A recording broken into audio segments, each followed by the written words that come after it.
Olá, essa é a terceira aula da revisão, não necessariamente que ela está na ordem do que foi passado em sala de aula, porque, salvo engano, esse controle do ciclo celular foi o primeiro conteúdo a ser trabalhado, e esse conteúdo talvez ele tenha gerado um pouco mais de dúvida, né? Devido ao fato que, saindo um pouco dessa ideia do ensino fundamental e médio, quando a gente fala de divisão celular, em que a base desse processo ela não muda tanto para uma parte mais aprofundada, que é a genética, quanto uma parte mais superficial, que é simplesmente conceituar esse processo. Nós sabemos que todo o ciclo celular ele vai envolver dois mecanismos: a divisão propriamente dita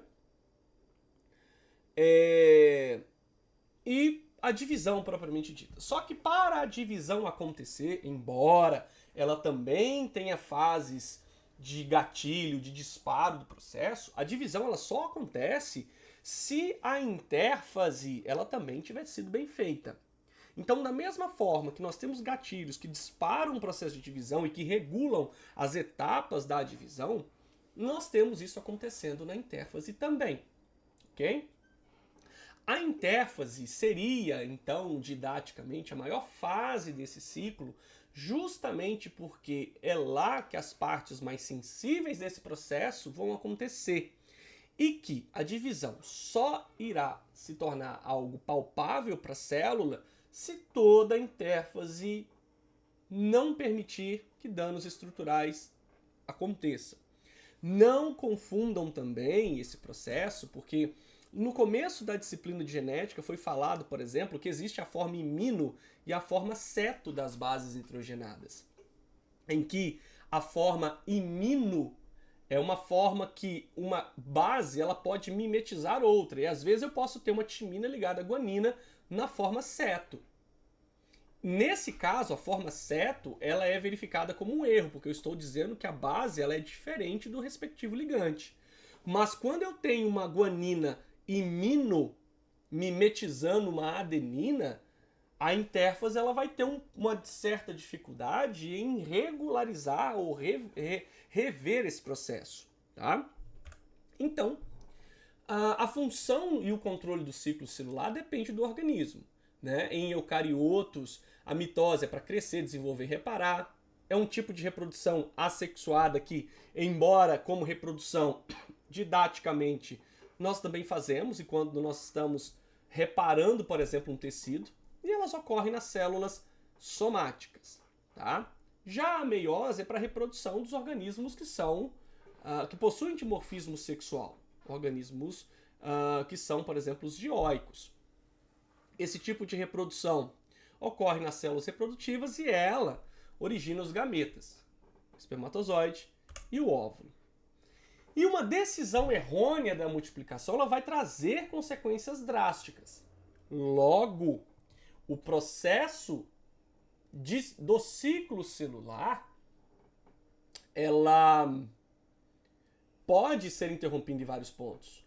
Então, quando uma célula acaba de se dividir, ela entra em G1, ou seja, no primeiro ponto de checagem, que vai verificar se a divisão anterior está correta. E se não, tem danos ao DNA ali.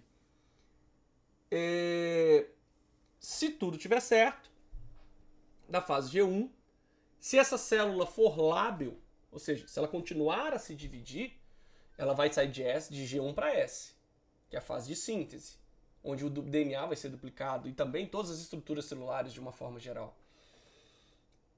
Só que algumas células elas param de se dividir após o nascimento ou em algum momento da vida, e aí elas entram num G1, entre aspas, permanente, que nós vamos didaticamente chamar de G0. Ou seja, G0 seria uma fase G1 de células que nunca mais vão se dividir, ou elas poderiam voltar a se dividir, que é o que a medicina quer fazer, com as terapias genéticas, né? A fase G2 verifica S, e se tudo estiver certo, ela vai para a divisão propriamente dita. Mas existem alguns fatores que bloqueiam e ativam esse processo. E são processos regulados por proteínas. Um complexo de proteínas, que nós podemos chamar de proteossomo, que está a cargo das proteínas quinase e a proteína ciclina, que formam um complexo proteína dependente de quinase ou ciclina dependente de quinase.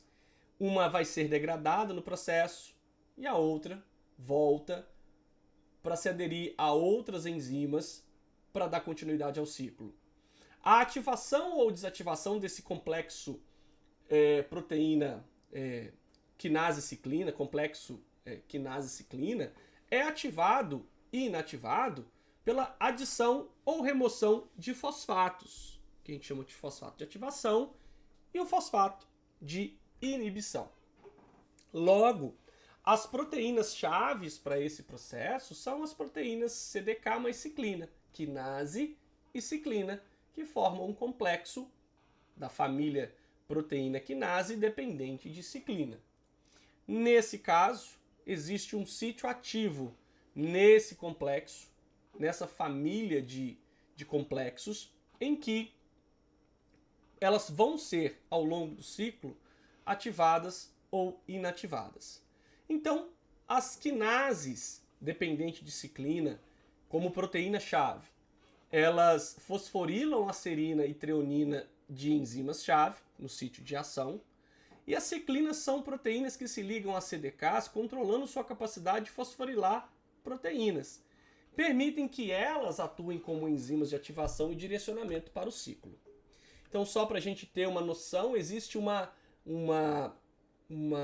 variação tremenda de famílias de proteínas quinase nos animais mamíferos e nos humanos também, mas também nós podemos estender isso para outros organismos que podem agir como ativadores, repressores, inibidores, tá? Em alguns casos, um complexo proteína ciclina quinase vão atuar especificamente numa etapa do processo de ciclo celular ou da divisão propriamente dita, tá? E observa-se que durante o processo de divisão, o número de ciclina é maior em relação a uma intérfase. Então, à medida que as fases da intérfase vão chegando ou se aproximando à divisão e durante a divisão, o número a concentração de ciclina é maior. Lembrem-se que a ciclina ela será degradada no processo, enquanto que a quantidade de CDK ela se mantém sempre alta, porque a CDK ela não é degradada na reação. Então o CDK se liga à ciclina, por exemplo, quinase dependente de ciclina, e esse processo vai sinalizar as fases que irão acontecer na divisão. Tá? Como dito, a partir do momento que eu tenho esse complexo proteína quinase, eu tenho um fosfato de ativação e um fosfato de inibição, e a remoção do fosfato inibitório, logo permitindo que exista apenas o fosfato de ativação, permite que esse processo ocorra. Ou seja, qual processo? A ativação do complexo ciclina-CDK. Tá? E quem está removendo esse fosfato inibitório? E quem estará adicionando esse fosfato de inibição para que o processo seja, entre aspas, ligado ou desligado? São as proteínas fosfatases. Tá? Então, nós temos aqui um complexo, ciclina e CDK. O complexo enzimaticamente inativado, a sua formação, porque ele tem dois fosfatos, fosfato inativo e ativo. Logo, uma fosfatase de ativação ou uma quinase de ativação, que é uma fosfatase, remove o fosfato inibitório, permitindo com que esse processo se ative, né? Então, subsequentemente, a CDK é fosforilada nos sítios necessários para sua ativação ou para sua inibição, dependendo em qual fase do ciclo ela estiver. E por último, uma fosfatase remove o fosfato inibitório, transformando eles em fosfatos ativos. Tá? A quantidade de ciclina é vital para que haja o controle do ciclo celular. Tá? Logo, um complexo proteína-quinase, ele geralmente se liga à lisina residual da proteína, tá? E quando há algum processo, algum dano na célula em si, uma célula mutante, uma célula velha, ela vai passar por um processo que é difícil, de certo ponto, dizer até que ponto ele é tão natural assim. Porque alguns cânceres, que é uma patologia, podem induzir também a um processo de morte celular. Pode induzir a apoptose. Mas, para não entrar esses detalhes, um processo onde há danos irreparáveis à célula, seja pelo próprio processo de divisão ou por uma doença, vão dividir essa morte celular em necrose e apoptose.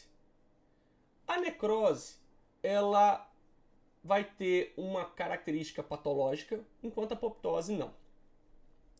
A apoptose, ela elimina células danificadas ou prejudiciais. Fisiologicamente, esse processo ocorre na remoção de células epiteliais e hematopoéticas, mantém o número constante de células nos tecidos adultos, colapso endometrial durante a menstruação, deleção de células nas criptas intestinais e na regressão de tumores. Então, tumor também sofre apoptose. Então, dizer que, de certa forma, é somente uma coisa que está relacionada ao processo fisiológico, não, pode também estar relacionada à doença. Tem um papel importante no desenvolvimento embrionário da eliminação de tecidos entre os dedos, na eliminação de neurônios em excesso, e aí nós podemos falar da apoptose nas doenças neurológicas, como o Parkinson e o Alzheimer, né, nas células da glia que estão controlando, né, a fisiologia dos neurônios. E no mecanismo de defesa, como células infectadas por vírus, células com danos no DNA e células cancerosas.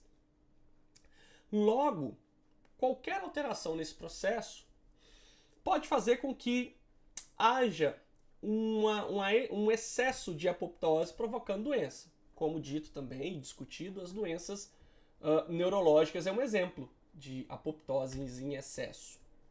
Logo, a necrose é um processo patológico,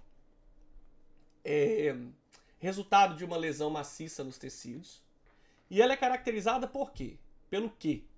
Inchaço citoplasmático e mitocondrial, ruptura da membrana celular e vazamento para o plasma, resposta inflamatória e reação de tecidos patológicos com grande número de células afetadas simultaneamente. Já a apoptose é um evento fisiológico, que é um processo de eliminação celular, e a sequência de eventos que levam à morte celular em uma variedade de sistemas.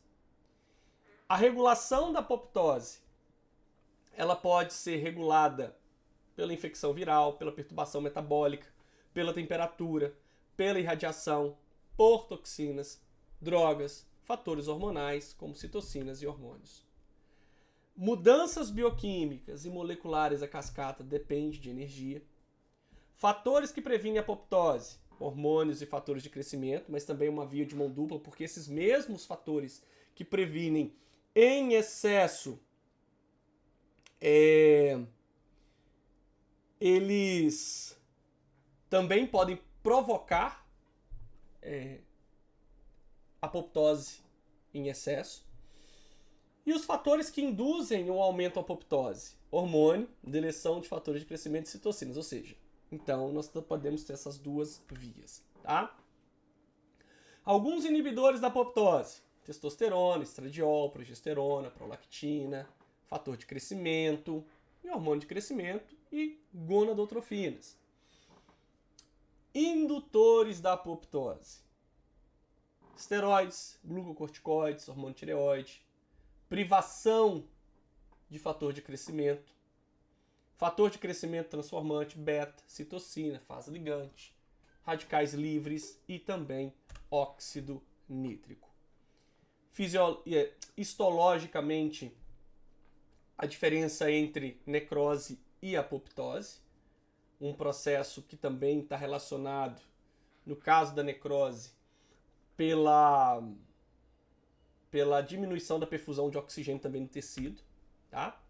E para que esse processo aconteça, e aí a patologia ela ajuda muito nisso, é que diferentes sinais, como o estresse intracelular e ligantes extracelulares, modulam essa via apoptótica. Então, a célula viável ela tem no receptor de membrana, numa proteína, tá? que atua como um sinal de sobrevivência, ou seja, ela se liga ali, então, por exemplo, um fator de crescimento se liga na proteína da célula e ali ele fica. Se não há nenhum sinal interno, não tem nenhum dano tecidual, mitocôndria ajuda muito nisso, tá?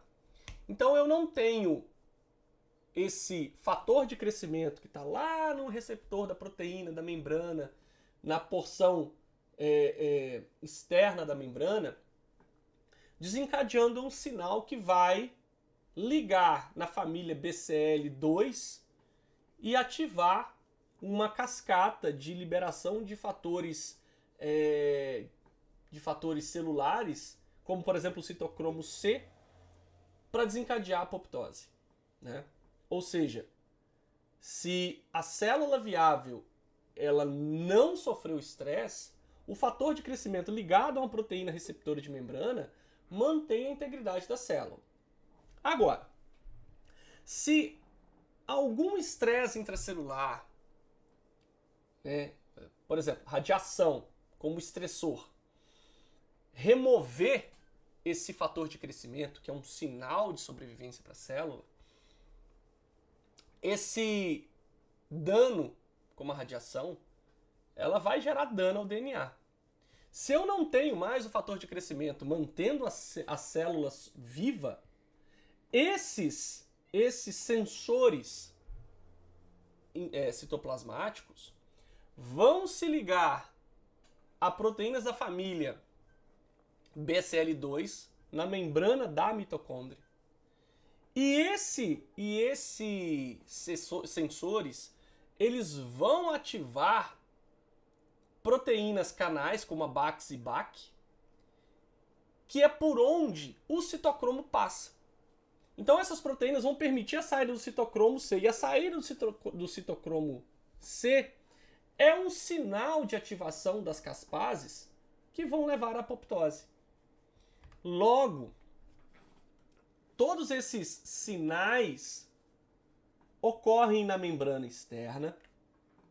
Esses sinais são levados ao citoplasma, né? Esses sensores, que também são outros resíduos de proteínas, ou até mesmo proteínas, interagem com famílias BCL2, BCLX, família BED, BAX, que são proteínas da mitocôndria, permitindo a saída de citocromo C, consequentemente ativação das vias apoptóticas, alterações das caspases e, consequentemente, a apoptose. Logo, quando nós estudamos na citologia membrana, a gente acha que fosfolipídio é tudo igual. Na verdade, fosfolipídio é igual enquanto composição química, a grosso modo. Mas existem vários tipos diferentes de fosfolipídio, cada um numa posição específica da membrana. Seja para a face externa, que é a face plasmática, né, que a célula está em contato com o líquido extracelular, seja na porção citosólica, que é na membrana interna, a parte interna da camada. Os fosfolipídios, eles trocam de posição, eles viram, eles se movem, mas quando eles trocam de posição no sentido de que o fosfolipídio da membrana interna troca com o lipídio da membrana externa, no caso, um exemplo é a fosfatidilcerina. A fosfatidilcerina, que é um componente do interior da célula. Se ela vai agora para a porção externa, ela sinaliza uma via apoptótica, né? Uma via que entende que a célula agora ela vai desencadear um processo apoptótico. Então, todos esses fatores, irradiação, remoção de fator de crescimento, glicocorticoide, enfim, ativam a via apoptótica para esse problema. Então, mesmo que a célula ainda tenha dano, ainda existem alguns fatores internos, como no caso a proteína P53, que ainda podem regular esse processo, prevenindo danos que essa radiação provoca, né? A família BSL2, que é uma família que vai ativar a Bad-Bax, permitindo que elas, né, a Bad-Bax, libere citocromo na mitocôndria, ela foi uma família de proteínas descoberta pelos linfomas de célula B, por isso BCL2. Né?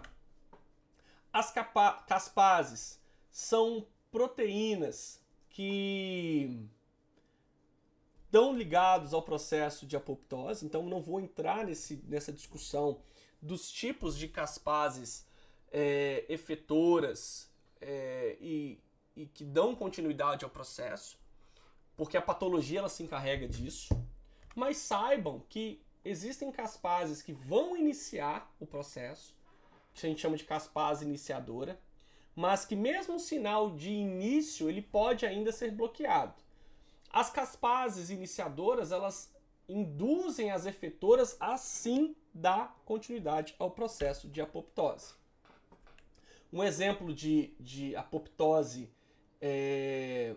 em tecido, né, em tecido de camundongo, e a diferença de concentração das caspases nos citoplasmas das células em alguns tipos de patologias, como por exemplo gastrite crônica, mucose gástrica, gastrite atrófica, tá? Doenças que estão associadas com o aumento da apoptose, tá? AIDS, doença degenerativa, infarto, doença hepática, osteoporose. Doenças que estão associadas com a diminuição da apoptose, então a diminuição não quer dizer eliminação do processo, tá certo?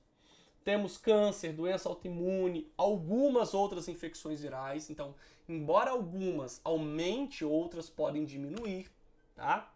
A função da P53 é parar o ciclo celular quando há dano, é permitir reparo do DNA e permitir a apoptose, tá? A mutação na P53, e aí a proteína mutante, ela pode afetar o processo de apoptose quando, por exemplo, célula mutante tem um dano no DNA. Então ela não vai conseguir reparar e ela previne que a apoptose ocorra, tá? E, por último, o limiar aumentado da apoptose, ele pode conferir às células cancerosas resistência também a algumas formas de quimioterapia, tá? Então, essa aula foi um breve resumo, espero que vocês tenham gostado. Qualquer dúvida, deixa nos comentários aí, vai compartilhando o vídeo pra galera. Não esqueçam de estudar e tamo junto. Um abraço.